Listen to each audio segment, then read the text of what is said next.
How can a religion make scientific research a form of worship? The answer in this video will open a new horizon for you. Don't miss this exciting journey.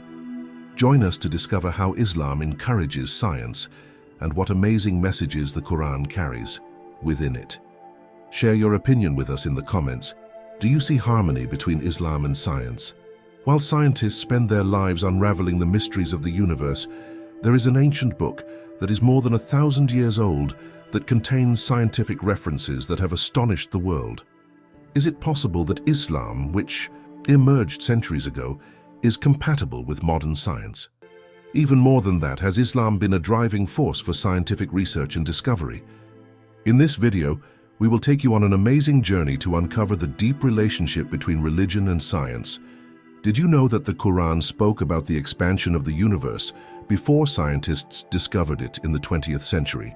Or that it contains an accurate description of the water cycle in nature and the development of the human embryo? But Islam did not stop at scientific references, but rather presented to the world geniuses who changed the face of history. Ibn Sina laid the foundations of medicine, Al-Khwarizmi laid the foundations of mathematics, and Al-Biruni was ahead of his time when he talked about the rotation of the earth.